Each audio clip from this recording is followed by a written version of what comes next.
Welcome. I am Dr. Rohitashu Chaudhary, Associate Professor in Botany, Government Dunga College, Bikaner. In this presentation, today I will explain classification of carbohydrates. आज के इस प्रस्तुतिकरण में मैं carbohydrates के वर्गीकरण के बारे में बात करूंगा.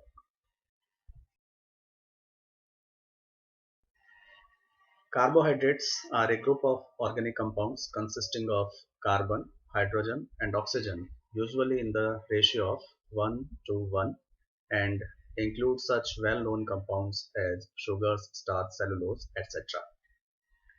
They are reduced compounds having many hydroxyl groups with either an aldehyde or a ketone functional group. Carbohydrates ऐसे कार्बनिक पदार्थ हैं जो कार्बन, हाइड्रोजन और ऑक्सीजन से निर्मित होते हैं तथा इनमें कार्बन, हाइड्रोजन और ऑक्सीजन का अनुपात 1:1 का होता है. शर्करा, स्टार्च, सेलुलोज आदि कुछ महत्वपूर्ण कार्बोहाइड्रेट्स हैं. कार्बोहाइड्रेट्स अपचयित पदार्थ होते हैं जिनमें अनेक हाइड्रोक्सिल ग्रुप्स OH ग्रुप्स पाए जाते हैं और साथ में क्रियात्मक समूह के रूप में या तो एक एल्डिहाइड क्रियात्मक समूह उपस्थित होता है या एक कीटोन क्रियात्मक समूह उपस्थित होता है. कार्बन, हाइड्रोजन और ऑक्सीजन के 1:1 के अनुपात में पाए जाने के कारण इनको पूर्व में हाइड्रेट्स ऑफ कार्बन भी कहा जाता था, क्योंकि प्रत्येक कार्बन परमाणु के लिए एक जल का अणु इनमें उपस्थित होता है. So earlier they were regarded as hydrates of carbon, and therefore their general formula was CnH2ON. तो जितने N की संख्या कार्बन के लिए होती है उतने ही जल के अणु भी उपस्थित होते हैं, अर्थात प्रत्येक कार्बन परमाणु के लिए उतने ही जल के अणु सामान्यतः कार्बोहाइड्रेट्स में उपस्थित होते हैं. But the group name carbohydrates was sometimes found misleading. लेकिन कई बार इस सूत्र से कार्बोहाइड्रेट्स की सही पहचान संभव नहीं होती है. कुछ उदाहरण से इसको समझने का प्रयास करते हैं. फर्स्ट एग्जांपल, कुछ कार्बनिक पदार्थ जैसे formaldehyde, acetic acid, lactic acid, inositol आदि ऐसे पदार्थ हैं जिनका अणु सूत्र तो CnH2n के समान होता है, जैसे फॉर्मल्डिहाइड HCHO या CH2O, acetic acid C2H4O2, lactic acid CH3CHOH COH और इसी को हम लिख सकते हैं C3H6O3 और इसी प्रकार से इनोसिटॉल. तो इन सभी में यदि हम देखें तो इनका सामान्य सूत्र CnH2ON के अनुरूप है, लेकिन यह पदार्थ वस्तुतः कार्बोहाइड्रेट नहीं है या कार्बोहाइड्रेट्स में सम्मिलित नहीं किए जाते. इसी प्रकार से कुछ ऐसे पदार्थ भी हो सकते हैं जिनमें यह सामान्य सूत्र तो एप्लीकेबल नहीं है, अर्थात उनकी संरचना जो होती है वह इस सामान्य सूत्र के अनुरूप नहीं होती, लेकिन फिर भी वह कार्बोहाइड्रेट्स में सम्मिलित किए जाते हैं. फॉर एग्जांपल रेमनोस, जिसका अणु सूत्र इसमें एक ऑक्सीजन परमाणु कम है CnH2ON से यदि हम बात करें C6H12O5. इसी तरीके से रेमनोहेक्सोस, डिजिटॉक्सोस, इन सभी में CnH2ON यह सूत्र फॉलो नहीं होता है या इस सूत्र के अनुसार इनकी संरचना नहीं होती है, लेकिन ये पदार्थ ऐसे पदार्थ हैं जिनको कार्बोहाइड्रेट्स में सम्मिलित किया जाता है. साथ ही कुछ ऐसे कार्बोहाइड्रेट्स या कार्बोहाइड्रेट्स के व्युत्पन्न भी होते हैं जिनमें कार्बन, हाइड्रोजन, ऑक्सीजन के अलावा कुछ अन्य परमाणु भी उपस्थित होते हैं, जैसे नाइट्रोजन हो सकता है, फास्फोरस हो सकता है, सल्फर हो सकता है. तो नाइट्रोजन अमीनो समूह के रूप में, फास्फोरस फॉस्फेट ग्रुप के रूप में और सल्फर सल्फेट ग्रुप के रूप में कुछ कार्बोहाइड्रेट्स में उपस्थित हो सकती है. तो यदि इन पदार्थों की भी हम बात करेंगे तो they are also not pure hydrates of carbon. तो यह भी वास्तव में शुद्ध रूप से कार्बन के हाइड्रेट्स नहीं है, क्योंकि इनमें कार्बन, हाइड्रोजन और ऑक्सीजन के अलावा कुछ अन्य परमाणु भी उपस्थित होते हैं. इसके अलावा कुछ कार्बोहाइड्रेट्स में लिपिड्स और प्रोटीन्स भी संयुग्मित रहते हैं, जिन्हें क्रमशः ग्लाइकोलिपिड्स और ग्लाइकोप्रोटीन्स कहा जाता है. तो इनको भी हम हाइड्रेट्स ऑफ कार्बन नहीं कह सकते. तो इन सभी कारणों से अब हम ये कह सकते हैं कि जनरल फॉर्मूला CnH2ON जो है वह सभी कार्बोहाइड्रेट्स पर लागू नहीं होता है और सभी कार्बोहाइड्रेट्स को हम हाइड्रेट्स ऑफ कार्बन नहीं कह सकते हैं। So now the more appropriate definition is carbohydrates are now more appropriately referred to as polyhydroxyaldehydes or polyhydroxyketones and their derivatives, or the substances which yield polyhydroxyaldehydes or polyhydroxyketones on hydrolysis. अब carbohydrates को हम इस प्रकार से परिभाषित करते हैं कि यह पॉलीहाइड्रोक्सीएल्डिहाइड्स या पॉलीहाइड्रोक्सीकीटोन्स या उनके व्युत्पन्न होते हैं, या यह ऐसे पदार्थ हैं जिनके जल अपघटन पर पॉलीहाइड्रोक्सीएल्डिहाइड्स या पॉलीहाइड्रोक्सीकीटोन्स प्राप्त होते हैं। पॉलीहाइड्रोक्सीएल्डिहाइड्स का मतलब ऐसा पदार्थ जिसमें एक एल्डिहाइड फंक्शनल ग्रुप होता है और साथ में हाइड्रोक्सिल समूहों की संख्या 2 या 2 से अधिक होती है। Poly that is minimum number is 2, तो कम से कम 2 हाइड्रोक्सिल समूह अवश्य उपस्थित होते हैं या उससे अधिक हाइड्रोक्सिल समूह भी उपस्थित हो सकते हैं। सिमिलरली पॉलीहाइड्रोक्सीकीटोन्स यानी क्रियात्मक समूह के रूप में इनमें कीटोन समूह पाया जाता है और हाइड्रोक्सिल समूह 2 या 2 से अधिक होते हैं, या ऐसे पदार्थ जिनको जल अपघटित करने पर हमको पॉलीहाइड्रोक्सीएल्डिहाइड या पॉलीहाइड्रोक्सीकीटोन प्राप्त होते हैं।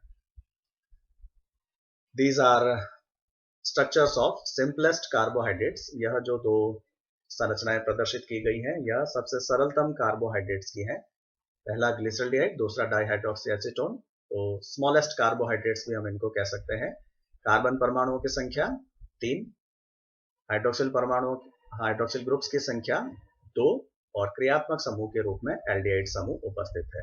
तो दिस इज ग्लिसरॉल्डिहाइड, एल्डिहाइड समूह, 2 हाइड्रोक्सिल समूह और 3 कार्बन परमाणु। इसी प्रकार से डाइहाइड्रोक्सी एसीटोन की बात करें तो इसमें हाइड्रोक्सिल समूह 2 है, कार्बन परमाणु 3 है और क्रियात्मक समूह के रूप में कीटोन समूह उपस्थित होता है।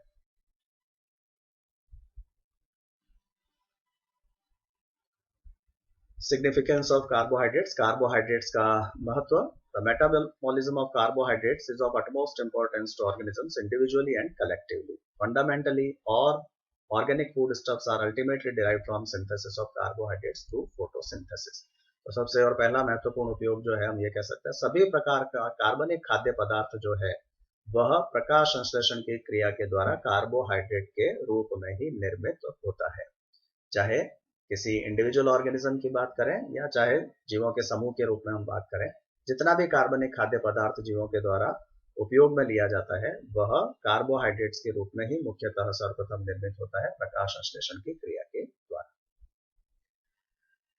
इसी खाद्य पदार्थ के श्वसन में उपयोग में आने से या इसके ऑक्सीकरण से सभी सजीवों के लिए आवश्यक ऊर्जा का निर्माण भी होता है। The catabolism of carbohydrates provides the major share of energy requirement for maintenance of life and performance of work। सभी जीवों के द्वारा कार्य करने के लिए जो ऊर्जा चाहिए होती है, जीवन को संधारित करने के लिए जो ऊर्जा चाहिए होती है वह मुख्यतः कार्बोहाइड्रेट्स के ऑक्सीकरण के द्वारा या कार्बोहाइड्रेट्स के कैटाबॉलिज्म के द्वारा ही निर्मित होती है। अन्य कार्यों की बात करें तो कार्बोहाइड्रेट्स एनर्जी रिजर्वर्स के रूप में काम करते हैं, इनके रूप में ऊर्जा संग्रहित की जाती है। सजीवों के शरीर के निर्माण में भी कार्बोहाइड्रेट्स का योगदान होता है। उदाहरण के लिए यदि हम पादपों की बात करें तो पादप कोशिका भित्ति सेलुलोज से निर्मित होती है जो कि एक कार्बोहाइड्रेट है। इसी प्रकार से कुछ जीवों की बात करें तो उदाहरण के लिए काइटिन भी कुछ सजीवों में पाया जाता है। कंकाल का निर्माण काइटिन के द्वारा होता है, वह भी एक कार्बोहाइड्रेट है। इसी प्रकार से सजीवों की यदि हम बात करें तो जो न्यूक्लिक अम्ल होते हैं, न्यूक्लिक अम्ल में भी शर्करा एक मुख्य घटक के रूप में उपस्थित होती है जो कि एक कार्बोहाइड्रेट होती है। तो यह कार्बोहाइड्रेट्स के। Now we come to classification of carbohydrates. Depending upon their complexity and behavior upon hydrolysis, the carbohydrates are classified into following 3 categories. जल अपघटन पर, उनके व्यवहार के आधार पर और उनकी संरचना की जटिलता के आधार पर कार्बोहाइड्रेट्स को 3 वर्गों में वर्गीकृत किया जाता है। पहला मोनोसैकेराइड्स, दूसरा ओलिगोसैकेराइड्स, तीसरा पॉलीसैकेराइड्स। मोनोसैकेराइड्स को फिर आगे 2 प्रकार से वर्गीकृत किया जा सकता है। उनमें क्रियात्मक समूह की उपस्थिति के आधार पर इस आधार पर मोनोसैकेराइड्स दो प्रकार के होते हैं, या तो एल्डोजिस या कीटोजिस। इसी प्रकार से मोनोसैकेराइड का एक अन्य वर्गीकरण उनमें कार्बन परमाणुओं की संख्या के आधार पर किया जा सकता है। They can be classified according to number of carbon atoms present in them. इस आधार पर मोनोसैकेराइड्स ट्रायोज हो सकते हैं, टेट्रोज हो सकते हैं, पेंटोज हो सकते हैं, हेक्सोज हो सकते हैं, हेप्टोज हो सकते हैं, जिनमें कार्बन परमाणुओं की संख्या क्रमशः 3, 4, 5, 6 और 7 होती है। विस्तार से इनके बारे में हम आगे बात करेंगे। इसी प्रकार से ओलिगोसैकेराइड्स, यह ऐसे कार्बोहाइड्रेट्स होते हैं जो मोनोसैकेराइड इकाइयों के परस्पर आपस में आबंधित होने से बनते हैं। सामान्यतः 3 से 9 तक मोनोसैकेराइड इकाइयां जब आपस में ग्लाइकोसाइडिक बंध के द्वारा जुड़ती है तो एक ओलिगोसैकेराइड का निर्माण होता है। इन oligosaccharides 3 to 9 monosaccharide units are joined together by glycosidic bond. The oligosaccharides are further classified on the basis of number of monosaccharide units present in them. Oligosaccharides का वर्गीकरण भी आगे उनमें उपस्थित मोनोसैकेराइड इकाइयों की संख्या के आधार पर किया जाता है। तो लाइक डाइसैकेराइड, ट्राइसैकेराइड, टेट्रासैकेराइड, यानी डाइसैकेराइड में 2 मोनोसैकेराइड इकाइयां उपस्थित होती है, ट्राई में 3, टेट्रा में 4। और नीचे इनके उदाहरण दिए गए हैं। उदाहरण के लिए माल्टोज, लैक्टोज, सुक्रोज, ये डाइसैकेराइड का एग्जांपल है। रैफिनोज ट्राइसैकेराइड का, टेट्रासैकेराइड का उदाहरण स्टैक्यूज। देन पॉलीसैकेराइड्स, जब किसी भी कार्बोहाइड्रेट में मोनोसैकेराइड इकाइयों की संख्या बहुत अधिक होती है, सामान्यतः हजारों में या लाखों में भी हो सकती है, तो इस प्रकार के कार्बोहाइड्रेट्स को पॉलीसैकेराइड्स कहा जाता है। यह भी संरचना के आधार पर फिर दो प्रकार के हो सकते हैं, होमोपॉलीसैकेराइड या हेटेरोपॉलीसैकेराइड। होमोपॉलीसैकेराइड ऐसे पॉलीसैकेराइड्स को कहा जाता है जिनमें केवल एक ही प्रकार का मोनोसैकेराइड उपस्थित होता है। That is their monomer monosaccharide is only one. उदाहरण के लिए स्टार्च का निर्माण केवल ग्लूकोज इकाइयों के आपस में बंधित होने से होता है। इसी प्रकार से डेक्स्ट्रिन भी इसी प्रकार का कार्बोहाइड्रेट है, ग्लाइकोजन भी इसी प्रकार का कार्बोहाइड्रेट है, जिसमें हजारों की संख्या में ग्लूकोज इकाइयां परस्पर ग्लाइकोसाइडिक बंध के द्वारा जुड़कर उपस्थित होती है, उसका निर्माण करती है। सेलुलोज, इन्युलिन भी इसी प्रकार के उदाहरण है। इन्युलिन फ्रक्टोज इकाइयों के परस्पर आबंधित होने से बनता है। हेटेरोपॉलीसैकेराइड, इसमें एक से अधिक प्रकार के मोनोसैकेराइड इकाइयां उपस्थित होती हैं। सामान्यतः हेटेरोपॉलीसैकेराइड्स जंतु शरीरों में, एनिमल बॉडीज में अधिक कॉमन होते हैं। पादप कायों में सामान्यतः हेटेरोपॉलीसैकेराइड्स कम पाए जाते हैं या केवल कुछ ही पादपों में यह हेटेरोपॉलीसैकेराइड्स उपस्थित होते हैं। So they are more common in animal bodies than in plant bodies. Examples are hyaluronic acid, heparin, chondroitin sulfate, etc. Some general characters of monosaccharides. Monosaccharides के कुछ सामान्य लक्षण। यह सबसे सरलतम कार्बोहाइड्रेट्स हैं, simplest carbohydrates. Number of carbon atoms 3 to 9, इनमें 3 से 9 कार्बन परमाणु उपस्थित होते हैं। सामान्यतः इनको शर्करा कहा जाता है, शुगर कहा जाता है, क्योंकि ये स्वाद में मीठे होते हैं, because these are sweet in taste. यह जटिल कार्बोहाइड्रेट्स को निर्मित करने वाली इकाइयां हैं। These are building units of complex carbohydrates. These cannot be hydrolysed further into simpler carbohydrates. इनको और सरल कार्बोहाइड्रेट्स में जल अपघटित नहीं किया जा सकता। यह स्वाद में मीठे होते हैं, इनका क्रिस्टलीकरण किया जा सकता है और यह सभी जल में घुलनशील होते हैं। इनमें एक एल्डिहाइड या कीटोन समूह उपस्थित होता है, और एल्डिहाइड और कीटोन समूह दोनों ही अपचायक क्रियात्मक समूह हैं। Both of these are reducing functional group and therefore monosaccharides are also known as reducing sugars. Monosaccharides को अपचायी शर्कराएं भी कहा जाता है, क्योंकि इनमें एल्डिहाइड और कीटोन जैसे अपचायक समूह उपस्थित होने के कारण यह आसानी से किसी अन्य पदार्थ को अपचयित कर सकती हैं, और इस कारण से इनको अपचायक शर्कराएं या रिड्यूसिंग शुगर्स कहा जाता है। Because of presence of aldehyde or ketone group, these can easily reduce some other substances and hence known as reducing sugars. Depending upon the number of carbon atoms present, monosaccharides are further classified as follows. Carbon परमाणुओं की संख्या के आधार पर monosaccharides को निम्न प्रकार से वर्गीकृत किया जाता है। पूर्व में भी पहले एक स्लाइड में इसके बारे में मैं बात कर चुका हूं। कार्बन परमाणुओं की संख्या के आधार पर मोनोसैकेराइड ट्रायोज हो सकते हैं, टेट्रोज, पेंटोज, हेक्सोज और हेप्टोज हो सकते हैं। कार्बन परमाणु अणु सूत्र के साथ इनके सामने दिए गए हैं। ट्रायोज में 3 कार्बन परमाणु, टेट्रोज में 4, पेंटोज में 5, हेक्सोज में 6 और हेप्टोज में 7 कार्बन परमाणु उपस्थित होते हैं। साथ में इनके उदाहरण भी हैं। ट्रायोज का उदाहरण ग्लिसरॉल्डिहाइड डाइहाइड्रोक्सी एसीटोन, जैसा कि पूर्व में मैंने बताया। सिंपलेस्ट कार्बोहाइड्रेट्स और स्मॉलेस्ट कार्बोहाइड्रेट्स, यह सबसे छोटे कार्बोहाइड्रेट्स होते हैं।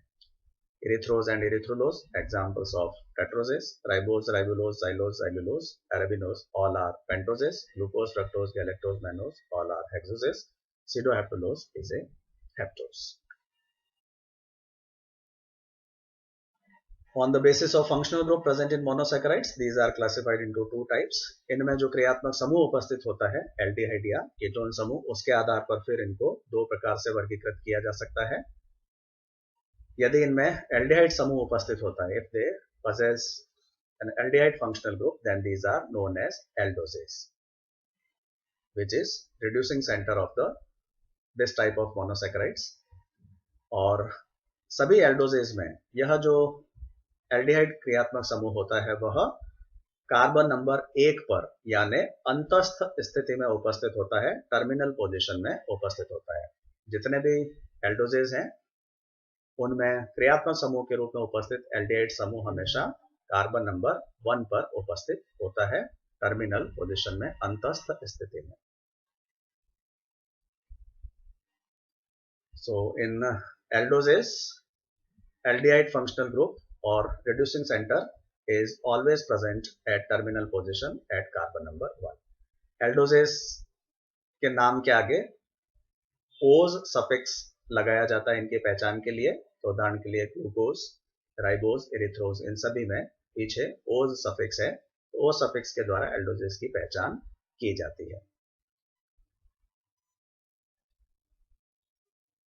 ग्लूकोज को एक उदाहरण के रूप में यहाँ प्रदर्शित किया गया है। तो जैसा कि हम यहाँ देख सकते हैं, कार्बन नंबर 1, 2, 3, 4, 5 और 6। एल्डिहाइड समूह हमेशा एल्डोजेस में कार्बन नंबर 1 पर उपस्थित होता है। These are polyhydroxy compounds। तो यहाँ पर हम देख सकते हैं पूर्व में सिंपलेस्ट कार्बोहाइड्रेट ग्लिसरॉल्डिहाइड में केवल 2 ही हाइड्रोक्सिल समूह थे। यहाँ पर यदि हम देखें तो हाइड्रोक्सिल समूह की संख्या और बढ़ जाती है, 1, 2, 3, 4, 5 हाइड्रोक्सिल समूह इसमें उपस्थित होते हैं। क्रियात्मक समूह के आधार पर दूसरे प्रकार के मोनोसैकेराइड्स कीटोजेज हैं या कीटो sugars. These possess a ketone functional group which is reducing center for these, and this always lies at sub-terminal position of the molecule, that is at the carbon number 2.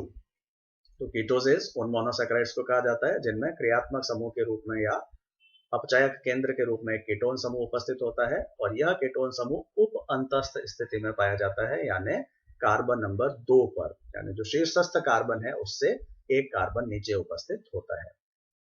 सामान्यतः इनके नाम के पीछे भी सफिक्स ओज ही लगता है, लेकिन कीटो टेट्रोजेज और कीटो पेंटोजेज के नाम के पीछे सफिक्स उलोज लगाया जाता है।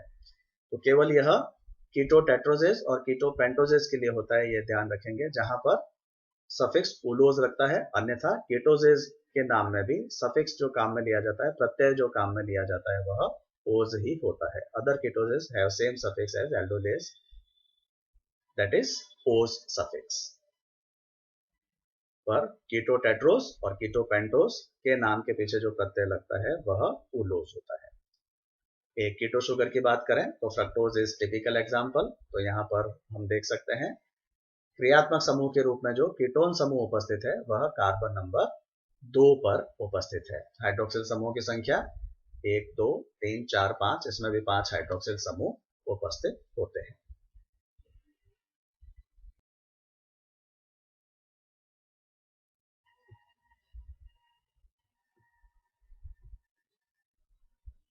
Oligosaccharides. These consist of more than one but fewer number of monosaccharide molecules joined together by glycosidic bonds. Oligosaccharides का निर्माण एक से अधिक मोनोसैकेराइड इकाइयों के परस्पर ग्लाइकोसाइडिक बंध के द्वारा जुड़ने से होता है। Upon hydrolysis, they yield either only one type of or more than one type of monosaccharide units. जब इनका जल अपघटन किया जाता है तो यह या तो केवल एक ही प्रकार का मोनोसैकेराइड प्रदान करती हैं या एक से अधिक प्रकार के मोनोसैकेराइड इकाइयां भी प्रदान कर सकती है। यानी कुछ ओलिगोसैकेराइड ऐसे हो सकते हैं जो केवल एक ही मोनोसैकेराइड इकाई के बारंबार ग्लाइकोसाइडिक बंध के द्वारा आबंधित होने से बनते हैं, और कुछ ओलिगोसैकेराइड ऐसे भी हो सकते हैं जिनमें एक से अधिक मोनोसैकेराइड इकाइयां ग्लाइकोसाइडिक बंध के द्वारा जुड़कर ओलिगोसैकेराइड का निर्माण करती हैं। फॉर एग्जाम्पल माल्टोस जो 2 ग्लूकोज इकाइयों के ग्लाइकोसाइडिक बंध के द्वारा जुड़ने से बनता है, तो यह एक ऐसा ओलिगोसैकेराइड है जिसमें दोनों इकाइयां समान है, यानी इसका जल अपघटन करने पर हमको केवल एक ही प्रकार का मोनोसैकेराइड प्राप्त होगा, केवल ग्लूकोज प्राप्त होगा। सुक्रोज की यदि बात करें तो यह एक ऐसा डाइसैकेराइड है जो एक ग्लूकोज इकाई और एक फ्रक्टोज इकाई के परस्पर ग्लाइकोसाइडिक बंध के द्वारा जुड़ने से बनता है। तो जब इसका जल अपघटन किया जाएगा तो चूंकि इसका निर्माण 2 प्रकार की मोनोसैकेराइड इकाइयों के जुड़ने से हुआ है, तो 2 प्रकार की मोनोसैकेराइड इकाइयां जल अपघटन करने पर भी प्राप्त होगी, यानी इसका जल अपघटन करने पर, हाइड्रोलाइसिस करने पर हमको ग्लूकोज और फ्रक्टोज दोनों प्राप्त होते हैं। Oligosaccharides are also sweet in taste, crystalline and soluble in water. यह भी स्वाद में मीठे होते हैं, इनका क्रिस्टलीकरण किया जा सकता है और यह जल में घुलनशील होते हैं। These may or may not have a free reducing group, that may be used in glycosidic bond formation at the reducing center and accordingly may or may not be reducing in nature. Oligosaccharides के निर्माण में जो इनके मुक्त क्रियात्मक समूह होते हैं, यानी एल्डिहाइड समूह और कीटोन समूह, वह यदि ग्लाइकोसाइडिक बंध के निर्माण में भाग ले लेते हैं तो ऐसी स्थिति में ऐसे ओलिगोसैकेराइड्स में अब कोई फ्री एल्डिहाइड या कीटोन समूह उपस्थित नहीं होता है और इस कारण से इनमें अपचयन का गुण भी नहीं पाया जाता है या अपचायक शक्ति भी नहीं पाई जाती है। उदाहरण के लिए यदि हम माल्टोज की बात करें तो माल्टोज में ग्लाइकोसाइडिक बंध का निर्माण इस ग्लूकोज इकाई के कार्बन नंबर 1 और इस ग्लूकोज इकाई के कार्बन नंबर 4 के बीच में होता है, लेकिन इस ग्लूकोज इकाई का कार्बन नंबर 1 पर जो फ्री एल्डिहाइड ग्रुप प्रेजेंट है, यह अभी भी अपनी रिड्यूसिंग प्रॉपर्टी अपचायक शक्ति प्रदर्शित करता है। तो इस कारण से माल्टोज जो होगा वह एक रिड्यूसिंग शुगर होगा, यह एक अपचायक शर्करा है, क्योंकि इस ग्लूकोज इकाई में कार्बन नंबर 1 पर फ्री एल्डिहाइड समूह उपस्थित होता है। लेकिन यदि हम सुक्रोज की बात करें तो सुक्रोज में ग्लाइकोसाइडिक बंध के निर्माण में ग्लूकोज का कार्बन नंबर 1 और फ्रक्टोज का कार्बन नंबर 2 काम में आता है।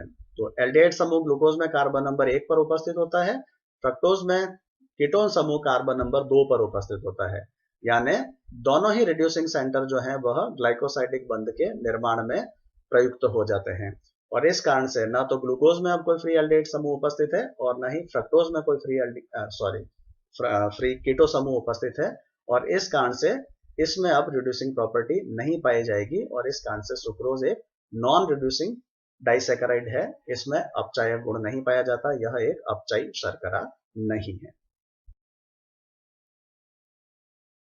Depending upon the number of monosaccharide molecules present in them, the oligosaccharides are grouped in following categories. उनमें उपस्थित मोनोसैकेराइड इकाइयों की संख्या के आधार पर ओलिगोसैकेराइड्स को निम्न श्रेणियों में विभक्त किया जा सकता है। Disaccharides, trisaccharides, tetrasaccharides and pentasaccharides. Disaccharide यानी इनमें 2 मोनोसैकेराइड इकाइयां पाई जाती है, ट्राइसैकेराइड यानी इनमें 3 मोनोसैकेराइड इकाइयां पाई जाती है, टेट्रासैकेराइड यानी इनमें 4 मोनोसैकेराइड इकाइयां पाई जाती है, पेंटासैकेराइड यानी इनमें 5 मोनोसैकेराइड इकाइयां उपस्थित होती है। डाइसैकेराइड के उदाहरण की बात करें तो सुक्रोज, माल्टोज, लैक्टोज यह सभी डाइसैकेराइड्स हैं।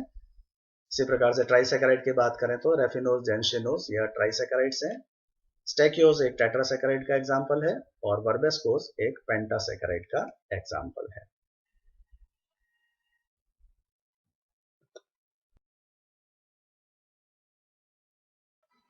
Third type of carbohydrates are known as polysaccharides.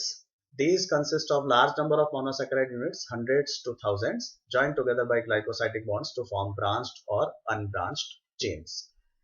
यह सैकड़ों से हजारों की संख्या में मोनोसैकेराइड इकाइयों के परस्पर ग्लाइकोसाइडिक बंध के द्वारा जुड़ने से निर्मित होते हैं। इस प्रकार से कार्बोहाइड्रेट्स, मोनोसैकेराइड्स की लंबी श्रृंखलाएं निर्मित होती है। यह लंबी श्रृंखलाएं शाखित भी हो सकती है और अशाखित भी हो सकती है।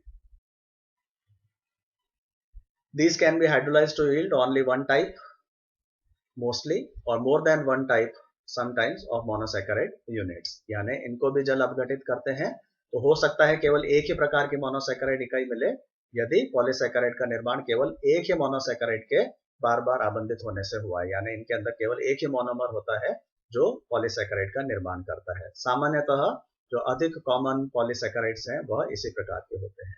लेकिन कुछ पॉलीसैकेराइड्स ऐसे भी हो सकते हैं जिनमें एक से अधिक प्रकार के मोनोसैकेराइड उपस्थित होते हैं, तो इनको जब जल अपघटित करते हैं तो हमको एक से अधिक प्रकार की मोनोसैकेराइड इकाइयां प्राप्त होंगी।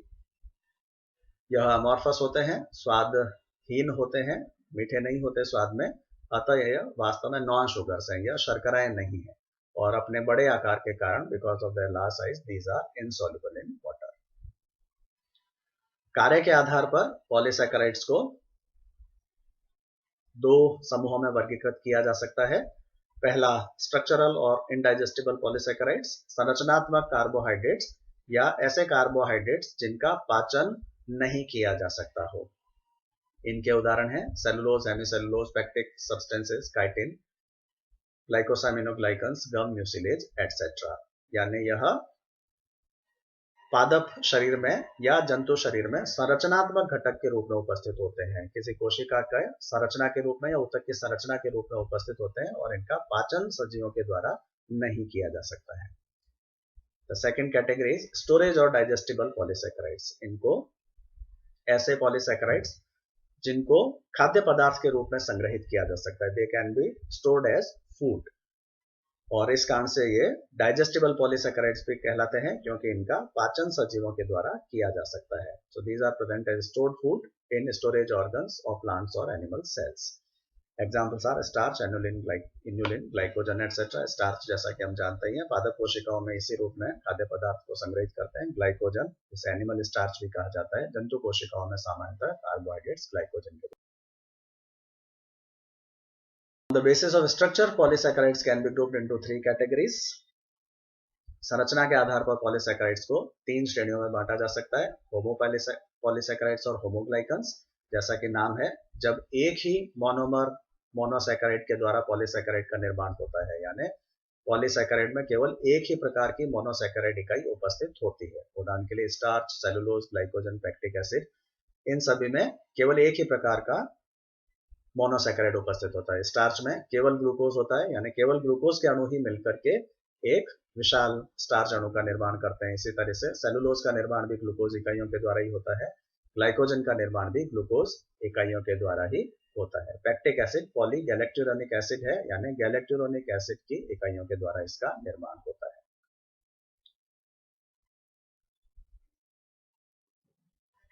These are named on the basis of constituent monosaccharide unit. इनका नामकरण उसमें जो मोनोसैकेराइड इकाई है उसकी उपस्थिति के आधार पर भी किया जाता है। उदाहरण के लिए ग्लूकन्स, यानी ऐसे पॉलीसैकेराइड जो केवल ग्लूकोज के द्वारा निर्मित होते हैं।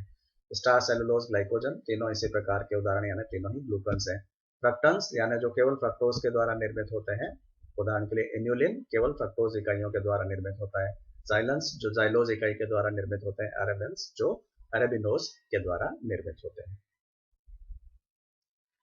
सेकेंड टाइप इज हेटेरोपॉलीसैकेराइड्स और हेटेरोग्लाइकन्स, यानी जब पॉलीसैकेराइड में एक से अधिक प्रकार की मोनोसैकेराइड इकाइयां उपस्थित होती है। सामान्यतः यह संख्या भी दो ही होती है, यानी दो मोनोसैकेराइड मिल करके एक पॉलीसैकेराइड का निर्माण करते हैं।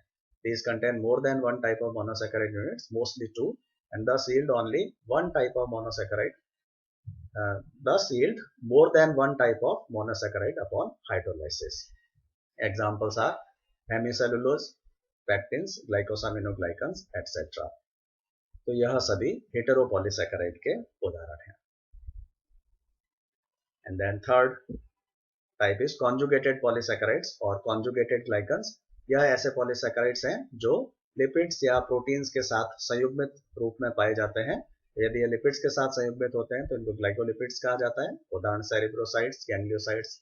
यदि यह प्रोटीन्स के साथ संयुग्मित होते हैं तो इनको प्रोटियोग्लाइकन्स या ग्लाइकोप्रोटीन्स के नाम से जाना जाता है। पेप्टाइडोग्लाइकन, म्यूकोपेप्टाइड, यह प्रोटियोग्लाइकन के उदाहरण है। इम्यूनोग्लोबुलिन्स, ब्लड प्लाज्मा, यह ग्लाइकोप्रोटीन्स।